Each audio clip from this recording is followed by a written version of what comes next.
Selamat datang di e-learning pelatihan Sistem Manajemen Keselamatan Konstruksi Bidang Jalan dan Jembatan. Saat ini Anda berada di mata pelatihan 2, Dasar Hukum dan Kebijakan Penerapan SMKK. Silahkan klik mulai untuk melanjutkan. Halo peserta pelatihan, selamat datang di video pelatihan SMKK Jalan dan Jembatan. Bagaimana kabarnya semua? Semoga kita selalu diberi kesehatan di setiap aktivitas kita. Saat ini saya, Brawijaya, akan menyampaikan materi mengenai dasar hukum dan kebijakan penerapan SMKK. Dengan menyimak mata pelatihan ini, peserta diharapkan mampu memahami perundang-undangan, peraturan pemerintah, peraturan menteri, Inmen, dan sebagainya mengenai kebijakan SMKK dari dulu sampai sekarang, serta standar, spesifikasi, dan ISO di dalam penerapan SMKK. Indikator keberhasilan penerapan SMKK ini adalah sebagai berikut. Mata pelatihan ini memberikan pemahaman kepada peserta pelatihan mengenai dasar hukum dan kebijakan dalam penerapan sistem manajemen keselamatan konstruksi, khususnya pada pekerjaan jalan dan jembatan. Jadi, apa saja kebijakan pada penerapan SMKK? Kapan peraturan SMKK digunakan, mengapa peraturan SMKK perlu diterapkan, serta bagaimana peraturan SMKK diterapkan pada pelaksanaan konstruksi jalan dan jembatan. Pembahasan terkait peraturan perundangan dan kebijakan dalam penerapan keselamatan konstruksi dapat dibagi menjadi 3, yaitu undang-undang terkait sistem manajemen keselamatan konstruksi, peraturan pemerintah, Perpres, Permen, terkait dengan SMKK, dan yang ketiga adalah standar dan pedoman sistem manajemen keselamatan konstruksi.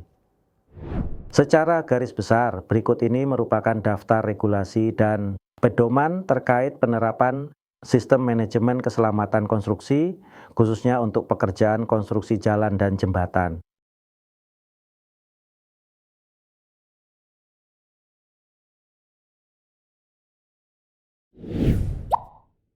Materi 1. Undang-undang terkait sistem manajemen keselamatan konstruksi. Untuk perundang-undangan, peraturan perundangan yang terkait keselamatan konstruksi sudah sejak lama menjadi perhatian pemerintah. Berbagai regulasi yang bertujuan untuk melindungi keselamatan dan kesehatan kerja sudah sejak lebih dari setengah abad yang lalu, yaitu sejak munculnya Undang-Undang Nomor 1 tahun 1970 tentang keselamatan kerja sudah dikeluarkan oleh pemerintah Indonesia. Undang-undang ini secara umum mengatur tentang keselamatan kerja di sektor tempat dan kondisi. Beberapa kebijakan yang terkandung dalam undang-undang ini antara lain: 1. Pengawasan bersifat preventif. 2. Ruang lingkup jelas dan luas. 3. Rumusan teknis dibahas lebih komprehensif dan tegas. 4. Pembinaan K3 bagi manajemen dan pekerja. 5. Pembentukan unit panitia, pembina keselamatan kerja dan kesehatan kerja perusahaan. Selain itu, undang-undang ini juga menjelaskan beberapa istilah tentang keselamatan kerja, diantaranya 1. Tempat kerja, terdapat pada pasal 1 ayat 1, 2. Pengurus, terdapat pada pasal 1 ayat 2, 3. Ahli keselamatan kerja, terdapat pada pasal 1 ayat 3. Pada bab 2 pasal 2 ayat 1 undang-undang ini mengatur keselamatan kerja dalam segala tempat kerja, baik itu di darat, dalam tanah, permukaan air, di dalam air maupun udara, yang berada dalam wilayah kekuasaan hukum Republik Indonesia. Dengan ketentuan-ketentuan yang berlaku dalam tempat kerja seperti halnya yang terdapat pada ayat 2C seperti berikut ini. Kemudian ada undang-undang lain yang penting, yaitu adalah Undang-Undang Nomor 13 Tahun 2003 tentang ketenagakerjaan yang dikeluarkan melalui Kementerian Ketenagakerjaan. Pada undang-undang tersebut, ketenagakerjaan merupakan segala hal yang berhubungan dengan tenaga kerja pada waktu sebelum, selama, dan sesudah masa kerja. Pada pasal 86 mengatakan bahwa pekerja atau buruh mempunyai hak untuk memperoleh perlindungan atas keselamatan dan kesehatan kerja. Lalu, pada pasal 87, setiap perusahaan wajib menerapkan sistem manajemen keselamatan dan kesehatan kerja yang terintegrasi dengan sistem manajemen perusahaan. Selain itu, kita perlu memahami istilah yang terdapat pada bab 16, yaitu tentang ketentuan pidana dan sanksi administratif. Selain itu, Undang-Undang Nomor 36 Tahun 2009 tentang kesehatan, khususnya pada bab 12 tentang kesehatan kerja. Ada beberapa hal yang perlu diketahui, terutama pada pasal 164. Di antaranya adalah sebagai berikut.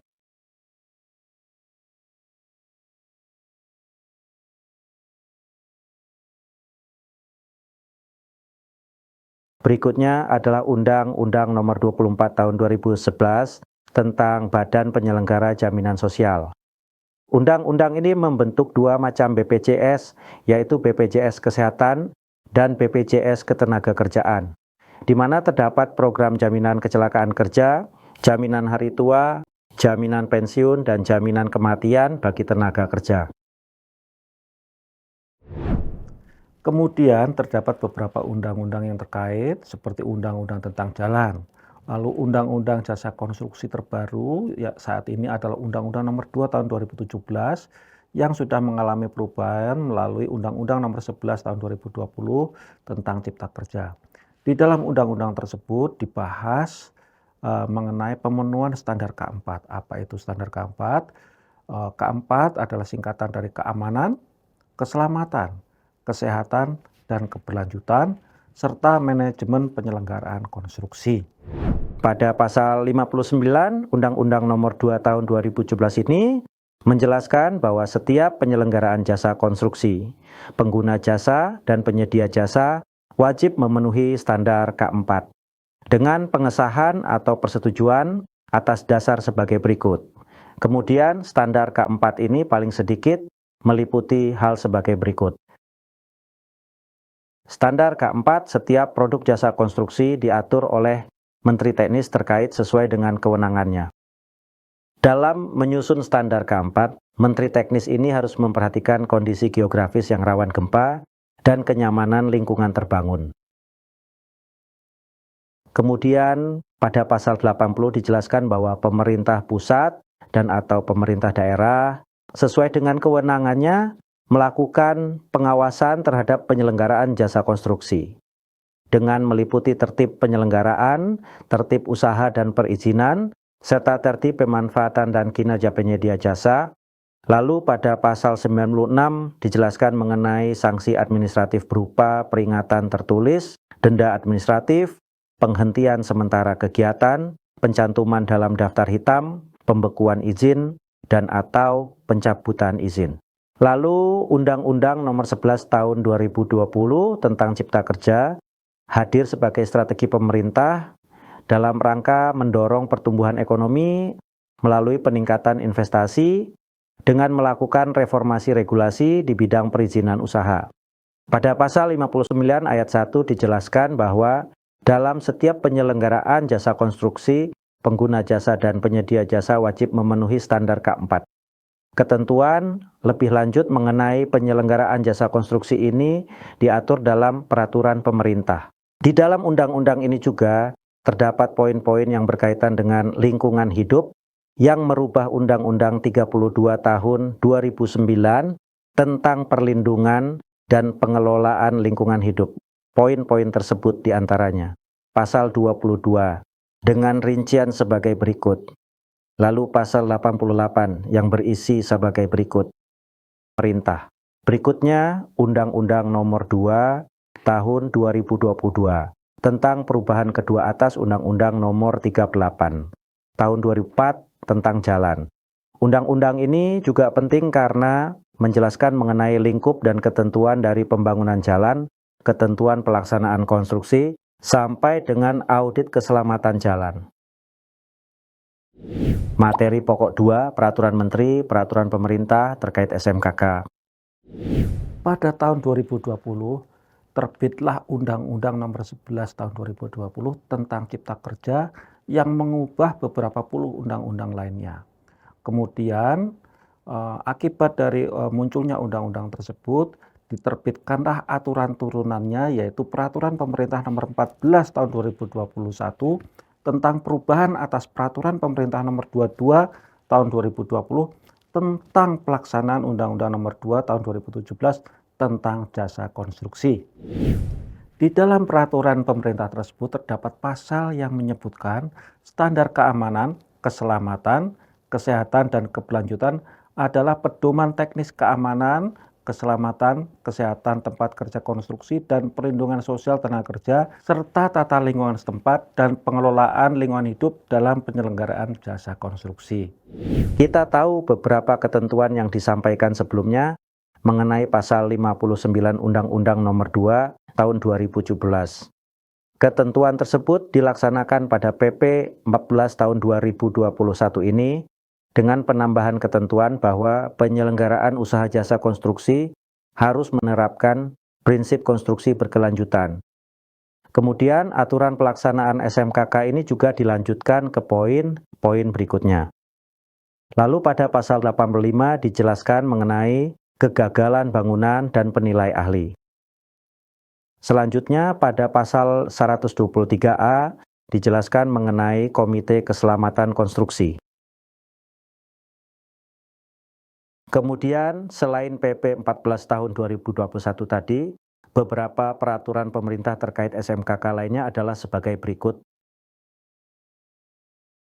PP nomor 32 tahun 2011 tentang manajemen dan rekayasa analisa dampak serta manajemen kebutuhan lalu lintas.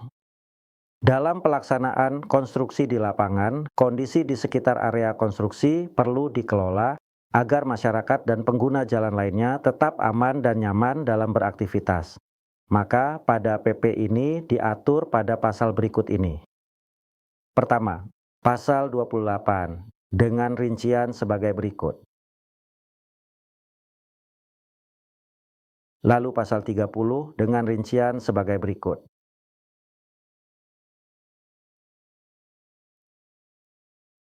PP nomor 50 tahun 2012 tentang penerapan SMK 3 hadir untuk melaksanakan ketentuan pada Undang-Undang nomor 13 tahun 2003 tentang ketenagakerjaan yang terdapat pada pasal 87 ayat 2. PP ini memiliki 3 lampiran yang perlu dipedomani dalam pelaksanaannya. Di antaranya yaitu pedoman penerapan sistem manajemen keselamatan dan kesehatan kerja, pedoman penilaian penerapan SMK 3, formulir laporan audit SMK 3. Selain itu, beberapa pasal yang perlu didalami antara lain pasal 4, pasal 5, dan pasal 19. Selanjutnya, PP nomor 44 tahun 2015 tentang penyelenggaraan jaminan kecelakaan dan jaminan kematian. PP ini mengatur biaya yang ditimbulkan akibat kecelakaan kerja hingga terjadinya kematian. Untuk jaminan kecelakaan, pelayanan kesehatan di fasilitas kesehatan yang ditunjuk. Dengan biaya transformasi meliputi sebagai berikut. Lalu untuk biaya pemakaman sebesar 3 juta rupiah. Untuk jaminan kematian, memiliki manfaat bagi peserta aktif seperti berikut ini. Untuk peserta aktif yang memenuhi masa iuran 5 tahun, maka mendapat beasiswa bagi anak pekerja sebesar 12 juta rupiah. Selain ketentuan tersebut, beberapa hal mengenai ruang lingkup dan lainnya dapat dilihat pada pasal dan ayat berikut ini. Selanjutnya, PP nomor 88 tahun 2019 tentang kesehatan kerja. Kesehatan kerja adalah upaya yang ditunjukkan untuk melindungi setiap orang yang berada di tempat kerja agar hidup sehat dan terbatas dari gangguan kesehatan yang berpengaruh buruk dan diakibatkan dari pekerjaan. Di dalam aturannya terdapat 4 upaya keselamatan kerja antara lain. Yang pertama, mencegah. Sebelum pelaksanaan pekerjaan, kita wajib mencegah gangguan kesehatan dan pengaruh buruk akibat pekerjaan dengan cara seperti yang tercatat berikut ini. Yang kedua, meningkatkan. Selama pekerjaan berlangsung, kita wajib meningkatkan pengetahuan, budaya hidup bersih dan sehat, budaya K3, penerapan gizi kerja, peningkatan kesehatan fisik dan mental. Yang ketiga, menangani jika terjadi gangguan kesehatan atau pengaruh buruk yang diakibatkan oleh pekerjaan, maka kita wajib melakukan pertolongan pertama, melakukan diagnosis, serta menangani kasus kegawat daruratan. Yang keempat, memulihkan Setelah penanganan dilakukan, selanjutnya wajib dilakukan pemulihan baik medis maupun pekerjaannya. Lalu ada PP nomor 22 tahun 2020 tentang pelaksanaan UU nomor 2 tahun 2017 tentang jasa konstruksi. Terdapat alur pemberian sanksi mengenai penerapan SMKK jika tidak dipenuhi yang tertuang pada pasal 163 dan dapat digambarkan sebagai berikut. Apabila ada penyedia jasa dan atau pengguna jasa tidak memenuhi standar K4, maka ada sanksi peringatan tertulis dari Menteri, Gubernur, atau Bupati, Wali Kota. Lalu jika dalam 30 hari kalender tidak juga memulai tindakan pemenuhan standar K4, maka dapat dilakukan 2 tindakan, yaitu yang pertama, dikenakan sanksi denda administratif sebesar 5% dari nilai pekerjaan. Lalu yang kedua, penghentian sementara kegiatan layanan jasa konstruksi. Untuk tindakan yang pertama, jika dalam 30 kalender masih tidak memenuhi standar K4 dan tidak membayar denda, maka penyedia jasa dan atau pengguna jasa tersebut mendapatkan sanksi pencantuman dalam daftar hitam. Lalu jika dalam 30 hari kalender masih tidak memenuhi standar K4, maka dapat dikenakan sanksi pembekuan izin usaha hingga pencabutan izin usaha apabila masih tidak memenuhi standar K4. Pembekuan izin usaha dapat dicabut jika dalam 30 hari kalender penyedia jasa dan atau pengguna jasa memulai tindakan perbaikan pemenuhan standar K4. Untuk yang tindakan kedua, mengenai penghentian sementara, sanksi ini dapat dicabut jika dalam 30 hari kalender penyedia jasa dan atau pengguna jasa memulai tindakan perbaikan untuk memenuhi standar K4. PP nomor 22 tahun 2021 tentang manajemen dan rekayasa, analisa dampak, serta manajemen kebutuhan lalu lintas. Peraturan ini mengatur secara mendetail mengenai perlindungan dan pengelolaan mutu air, mutu udara, mutu laut, pengendalian kerusakan lingkungan hidup, pengelolaan limbah B3 dan non-B3, dana penjaminan untuk pemulihan fungsi lingkungan hidup, sistem informasi lingkungan hidup, pembinaan dan pengawasan, dan pengenaan sanksi administratif. Beberapa pasal yang terkait yaitu Pasal 47 ayat 1 poin D, lalu Pasal 471 ayat 1.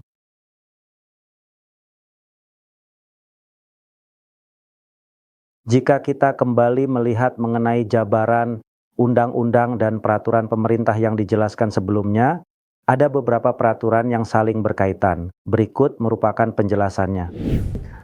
2 undang-undang pertama yaitu Undang-Undang nomor 11 tahun 2020 tentang Cipta Kerja dan Undang-Undang nomor 2 tahun 2017 tentang Jasa Konstruksi mempunyai turunan terkait dengan SMKK yaitu PP nomor 14 tahun 2021 tentang perubahan PP nomor 22 tahun 2020 tentang pelaksanaan Undang-Undang nomor 2 tahun 2017 tentang jasa konstruksi.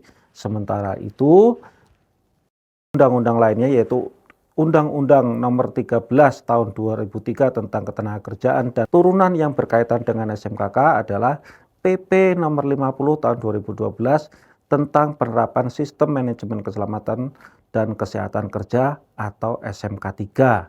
Nah, 2 PP ini menjadi landasan untuk menyusun peraturan menteri yaitu peraturan menteri nomor 10 tahun 2021 tentang pedoman penerapan SMKK.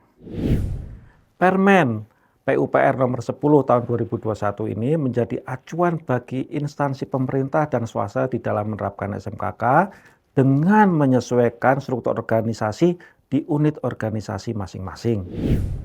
Sebagaimana yang diamanatkan di dalam Peraturan Pemerintah Nomor 14 Tahun 2021, setiap pengguna jasa dan penyedia jasa di dalam menyelenggarakan jasa konstruksi harus menerapkan SMKK. Perubahan yang sangat menonjol dari Permen ini adalah terintegrasinya dokumen-dokumen SMKK. Upaya penerapan SMKK ini seharusnya atau sebaiknya dilaksanakan sedini mungkin, mulai dari tahapan pengkajian dan tahapan perencanaan, lalu di tahapan perancangan, Lalu berikutnya adalah di tahapan pemilihan dan pelaksanaan konstruksi sampai pada tahapan serah terima yaitu PHO dan FHO. Peraturan lain yang terkait diantaranya Permen Lingkungan Hidup dan Kehutanan Nomor 4 Tahun 2021 tentang daftar usaha dan atau kegiatan yang wajib memiliki analisis mengenai dampak lingkungan hidup. Permen ini membahas analisis mengenai dampak lingkungan hidup atau AMDAL dan upaya pengelolaan lingkungan hidup atau UKL serta upaya pemantauan lingkungan hidup atau UPL.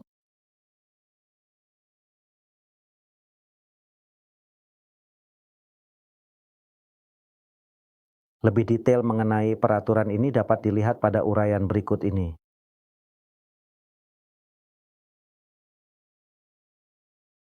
Kemudian Permen PUPR Nomor 8 Tahun 2023 merupakan permen yang mencabut Permen No. 1 Tahun 2022 tentang pedoman penyusunan perkiraan biaya pekerjaan konstruksi bidang pekerjaan umum dan perumahan rakyat.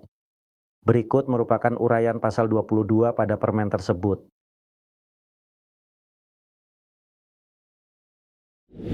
Materi pokok 3, spesifikasi standar dan pedoman SMKK. Selain undang-undang, peraturan pemerintah, dan peraturan menteri, terdapat juga spesifikasi, standar, dan pedoman yang harus dijalankan dalam pemenuhan penerapan SMKK, yaitu 1. Spesifikasi umum Direktorat Jenderal Bina Marga tahun 2018 pada Divisi 1. Lalu nomor 2 adalah spesifikasi khusus Direktorat Jenderal Bina Marga nomor 1.1.22 Sistem Manajemen Keselamatan Konstruksi, dan yang ketiga juga terdapat beberapa standar lain yaitu Standar Nasional Indonesia atau SNI mengenai standar sepatu pengaman, standar sarung tangan, standar alat pelindung jatuh tubuh, standar safety helmet, dan standar yang berkaitan dengan keamanan, keselamatan, kesehatan, dan keberlanjutan lainnya. Selain itu, terdapat pula pedoman pelaksanaan keselamatan dan kesehatan kerja atau K3 untuk konstruksi jalan dan jembatan.